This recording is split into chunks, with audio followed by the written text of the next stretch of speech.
രാഹുൽ മാങ്കൂട്ടത്തിനെതിരെ വന്നിട്ടുള്ള അലിഗേഷൻ എന്ന് പറഞ്ഞു കഴിഞ്ഞാൽ എനിക്ക് ഭയങ്കര നിസ്സാരമായിട്ടുള്ള കാര്യമായിട്ടാണ് തോന്നി. അതിപ്പോൾ ഞാനൊരു സ്ത്രീകൾക്കെതിരായിട്ടുള്ള അതിക്രമങ്ങളെ വില കുറച്ച് കാണുന്നതുകൊണ്ടല്ല. പക്ഷേ ഈ ഒരു ആരോപണത്തിൻ്റെ പിന്നിൽ നമ്മൾ നോക്കുമ്പോൾ അവർ പുറത്തു വിട്ടുന്ന സ്ക്രീൻഷോട്ടുകളൊക്കെ കാണുമ്പോൾ അയാൾ അത്ര ബുള്ളി ചെയ്യേണ്ട ഒരു ഭയങ്കരമായിട്ടുള്ള തെറ്റുകളൊന്നും ഇതിനകത്തൊരു ഉണ്ടെന്ന് തോന്നുന്നില്ല. ഇപ്പോൾ അതൊരു കേസായിട്ട് കേസെടുക്കാനോ അല്ലെങ്കിൽ കോടതിയിൽ വരുമ്പോഴാണെങ്കിൽ പോലും ഇത് എത്രത്തോളം നിലനിൽക്കുമെന്ന് നമുക്ക് കണ്ടറിയേണ്ടതുണ്ട്. കാരണം അതിനകത്ത് അവർ അബ്യൂസീവ് ആയിട്ടുള്ള ഒരു വേർഡ്സ് ഒന്നും അയാൾ യൂസ് ചെയ്തിട്ടില്ല. സ്ക്രീൻഷോട്ട് നമ്മൾ പ്രചരിക്കുന്നതിൽ ജാടയാണോന്നോ അങ്ങനെ എന്തോ നിസ്സാര ഫ്ലർട്ടിങ് എന്നുള്ള രീതിയിൽ നമുക്ക് പരിഗണിക്കാവുന്ന കാര്യങ്ങൾ മാത്രമേ ഉള്ളൂ അതിനകത്ത്. അപ്പോൾ അത് ഒരാളുടെ സ്വകാര്യമായിട്ടുള്ള ചാറ്റ് പുറത്തെടുത്ത് നമ്മൾ അത് ജഡ്ജ് ചെയ്ത് മാധ്യമങ്ങൾ ഉൾപ്പെടെ എന്തോ ഇറച്ചി കഷ്ണം കിട്ടിയ തെരുവ് പട്ടീനെ പോലെ പ്രതികരിക്കുന്ന രീതി നമുക്ക് ഭയങ്കര വേടായിട്ട് തോന്നുന്നുണ്ട്. കാര്യം എന്താ വെച്ചാൽ ഇവിടെ എന്ത് ചെയ്തു എന്നുള്ളതല്ല, ആര് ചെയ്തു എന്നുള്ളതാണ് എല്ലാവരും നോക്കുന്നത്. ഇപ്പോൾ സെയിം കാര്യം തന്നെ ഇടതുപക്ഷത്തിൻ്റെ മറ്റൊരു നേതാവാണെങ്കിൽ മാധ്യമങ്ങൾ ഇങ്ങനെയായിരിക്കും പ്രതികരിക്കുന്നത്, അല്ലെങ്കിൽ ഇപ്പോൾ ഈ കുറ്റം പറയുന്ന ആളുകൾ എങ്ങനെയായിരിക്കും പ്രതികരിക്കുന്നത് നമുക്ക് ഊഹിക്കാവുന്നേ ഉള്ളൂ. അപ്പോൾ ചെയ്യുന്ന കാര്യത്തിലല്ല, ചെയ്യുന്ന വ്യക്തികളെ നോക്കിയിട്ടാണ് പ്രതികരിക്കുന്നത്. അതാണ് പ്രധാന കാര്യം. അപ്പം രാഹുൽ മാങ്കൂട്ടത്തിനെതിരെ ഒരു ചെറിയ കാര്യം വീണ് കിട്ടി, അത് വെച്ചിട്ട് ഇവർ മാക്സിമം ബൂസ്റ്റ് ചെയ്യുകയാണ് ചെയ്യുന്നത്. രാഷ്ട്രീയപരമായിട്ടുള്ള എതിർപ്പുകൾ കാര്യങ്ങൾ നമുക്കറിയാമല്ലോ. അപ്പോൾ രാഹുൽ മാങ്കൂട്ടത്തിൻ്റെ കാര്യത്തിൽ എനിക്ക് തോന്നുന്നു സ്വന്തം പാർട്ടിയിൽ നിന്ന് തന്നെ നല്ലൊരു ശതമാനം ആൾക്കാർ രാഹുൽ മാങ്കൂട്ടത്തിൽ നിന്ന് വീണ് കാണാനായിട്ട് ആഗ്രഹിച്ചിട്ടുണ്ട്. അവരായിരിക്കണം ഇപ്പോൾ വീണ് കിടക്കുന്നതിൽ അടിക്കരുതെന്ന് പറഞ്ഞ പോലെ വീണ് കിടക്കുന്നതിൽ അടിക്കാനാണ് മാക്സിമം നമ്മളെല്ലാവരും ശ്രമിക്കാറ്.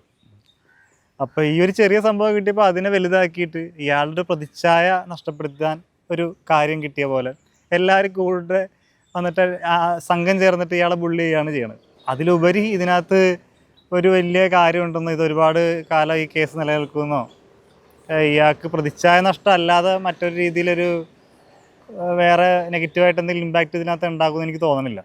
പിന്നെ ഇടതുപക്ഷത്തിൻ്റെ ചില നേതാക്കന്മാർ, ചില അണികൾ, ഇവരെല്ലാം ഇതൊരു ആഘോഷമാക്കിയിട്ടുണ്ട് നല്ല രീതിയിൽ. മാധ്യമങ്ങൾ തന്നെയാണ് നോക്കുകയാണെങ്കിൽ മനോരമ ഓൺലൈൻ പോലെ ഓൺലൈൻ പ്ലാറ്റ്ഫോമിൽ ഉള്ള മാധ്യമങ്ങൾ ഇതിൻ്റെ രീതിയിൽ കോഴികളെ പറ്റിയിട്ട് അങ്ങനെയൊക്കെ ഒരുപാട് വീഡിയോ ഇയാളെ ഇൻഡയറക്റ്റായിട്ട് കളിയാക്കിക്കൊണ്ട് വന്നിട്ടുണ്ട്. അപ്പോൾ എല്ലാം കൂടി കണ്ട് നോക്കും നമ്മൾ മൊത്തത്തിലൊരു പ്രൊപ്പഗണ്ട ബേസ് ചെയ്തിട്ട് ഈ ഒരു വിഷയം വലിയ രീതിയിൽ ഇത് പ്രചരിപ്പിക്കുന്നതായിട്ട് ഫീൽ ചെയ്യുന്നുണ്ട്. കാര്യം ഫേസ്ബുക്കിലൊക്കെ ഈ അടുത്തൊന്നും അങ്ങനെ വലിയ ആക്റ്റീവ് അല്ലാത്ത ആളാണ് ഞാൻ. അപ്പോൾ ഈ കഴിഞ്ഞ ദിവസം ഞാൻ ഫേസ്ബുക്കിൽ കയറിയപ്പോൾ ഈ ഫേസ്ബുക്കിനെയൊക്കെ ഒന്ന് ആക്റ്റീവ് ആക്കാൻ വേണ്ടിയിട്ടുള്ള ഈ സംഭവം ഭയങ്കരമായിട്ട് സ്വാധീനിച്ചിട്ടുണ്ട്. അപ്പോൾ ഒരു ചെറിയ കാര്യത്തിന് നമ്മളെല്ലാവരും കൂടി അത് വഷളാക്കി വലിയൊരു സംഭവമായി ബുള്ളിങ് ഏറ്റെടുത്ത പോലെ ചെയ്യുന്നൊരു പ്രവണതയാണ് ഇതിനകത്ത് എനിക്ക് പറയാനുള്ളത്. പിന്നെ നമ്മളെ മറ്റേ ശങ്കരാടി സന്ദേശ സിനിമ പറഞ്ഞ പോലെ കുമാരപിള്ള സാർ പറഞ്ഞ പോലെ അവരുടെ പാർട്ടിയെ കുറച്ച് നല്ല ചെറുപ്പക്കാർ ഇറങ്ങിയിട്ടുണ്ട്. അവരെ വല്ല ഗർഭക്കേസിലോ പ്രേമക്കേസിലോ കുടുക്കി ജനങ്ങൾ കാർക്കിച്ച് തുപ്പുന്ന രീതിയിലാക്കി നമ്മൾ രക്ഷപ്പെട്ടെന്ന് പറഞ്ഞ പോലെ ഈ അവസരം മാക്സിമം സുവർണാവസരമായിട്ട് കണ്ട് ഇതിനെ ഹോസ്റ്റാക്കിയിട്ട് ഇയാളുടെ പ്രതിച്ഛായ നഷ്ടപ്പെടുത്തി അതിൻ്റെ രാഷ്ട്രീയ ലാഭം നേടുക എന്നുള്ളതാണ് ഒരു കൂട്ടം ആളുകളുടെ ലക്ഷ്യം. അതിലുപരി ഇത് കാര്യമായിട്ടുള്ളൊരു പ്രശ്നമാണെന്ന് തോന്നുന്നില്ല. നമ്മൾ തന്നെ നേരത്തെ വേടനെ പറ്റിയിട്ടുള്ള ഇതിനെ പറ്റിയിട്ടുള്ള വീഡിയോ ചെയ്തതാണ്. വേടൻ്റെ അത് കഴിഞ്ഞിട്ട് വീണ്ടും ഒരു അലിഗേഷൻ വന്നു. അപ്പോഴും അത് കോടതിയിൽ കേസ് തള്ളിപ്പോയി. ഹൈക്കോടതി പറഞ്ഞത് ഉഭയകക്ഷി പ്രകാരമുള്ള ലൈംഗിക ബന്ധം പിന്നീട് പിരിഞ്ഞു കഴിയുമ്പോൾ പീഡനമായിട്ട് കണക്കാക്കാൻ പറ്റില്ലെന്നാണ്. ഇത് നമുക്ക് അറിയാവുന്ന വസ്തുതയാണ്. ഇത് നമ്മൾ ഓരോ സ്ഥലത്ത് നടന്നുകൊണ്ടിരിക്കുന്ന കാര്യമാണ്. അപ്പോൾ വേടന് കിട്ടുന്നൊരു സപ്പോർട്ട് സത്യം പറഞ്ഞാൽ മാങ്കൂട്ടത്തിന് കിട്ടുന്നില്ല.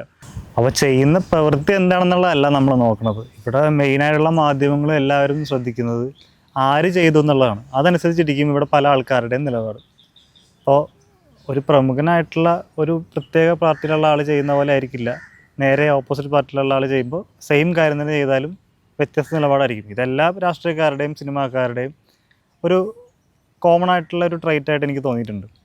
പിന്നെ രാഹുൽ മാങ്കൂട്ടത്തിൻ്റെ കാര്യത്തിലാണെങ്കിൽ ആദ്യം ഒരു മാധ്യമപ്രവർത്തകയായിട്ടുള്ള സ്ത്രീ ഇതുപോലെ അലിഗേഷൻ പറയുന്നു, ഒരു സ്ക്രീൻഷോട്ട് പുറത്തിറക്കുന്നു. അതിനുശേഷം ഇന്നലെ ട്രാൻസ്ജെൻഡർ ഇതുപോലെ സെയിം അലിഗേഷനായിട്ട് മുന്നോട്ട് വന്നിട്ടുണ്ട്. അപ്പോൾ അവരുടെ കയ്യിൽ വ്യക്തമായിട്ട് തെളിവുകളൊന്നുമില്ല. ഇവർ ഏതോ വീഡിയോ കോൾ ചെയ്യുന്നോ അല്ലെങ്കിൽ വാട്സാപ്പ് കോൾ ചെയ്തു എന്നുള്ളൊരു കോൾ മാത്രമേ ഉള്ളൂ. അത് കോൾ റെക്കോർഡറല്ല. വാട്സാപ്പിൽ ചാറ്റുകളൊന്നുമില്ല. അപ്പോൾ വാട്സാപ്പിൽ ജസ്റ്റ് കോൾ ചെയ്തെന്ന് നമ്മളിപ്പോൾ 1 മണിക്കൂർ സംസാരിച്ചാലും 5 മിനിറ്റ് സംസാരിച്ചാലും 1 സെക്കൻഡ് സംസാരിച്ചാലും കോളെന്ന് മാത്രമേ കാണുള്ളൂ, അല്ലേ? കറക്റ്റ് അല്ലേ? അപ്പോൾ അത്തരത്തിലൊരു കോള് പോയിട്ടുണ്ട്, അല്ലെങ്കിൽ 2-3 കോള് പോയ സ്ക്രീൻഷോട്ട് മാത്രമേ അതിനകത്തുള്ളൂ. അപ്പോൾ അതെല്ലാം നമ്മൾ ബൂസ്റ്റ് ചെയ്തിട്ട് ഇതെല്ലാം കൂടി വെച്ചിട്ട് പോലും ഇയാൾക്കെതിരെ കാര്യമായുള്ള തെളിവുകളൊന്നും നിലവിലില്ല.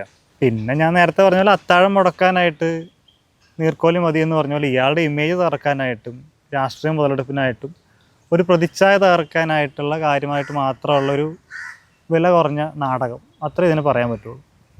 ഇങ്ങനെ ഇത് കുറച്ച് നാൾ കഴിയുമ്പോൾ ഇത്രയും വലിയ കാര്യമാക്കേണ്ട കാര്യമില്ലെന്ന് ഉള്ളത് ജനങ്ങൾക്ക് മനസ്സിലാവും.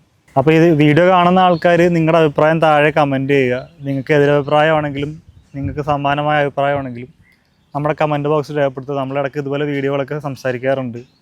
മുന്നേയുള്ള വീഡിയോകളൊക്കെ കാണണമെങ്കിൽ നമ്മുടെ ചാനൽ സബ്സ്ക്രൈബ് ചെയ്യുക. അതുപോലെ ബെല്ലൈക്കൺ കൂടി അമർത്തി കഴിഞ്ഞാൽ നമ്മൾ ഇതുപോലുള്ള വീഡിയോകൾ അപ്ലോഡ് ചെയ്യുമ്പോൾ നിങ്ങൾക്ക് കാണാൻ പറ്റും. നമസ്കാരം.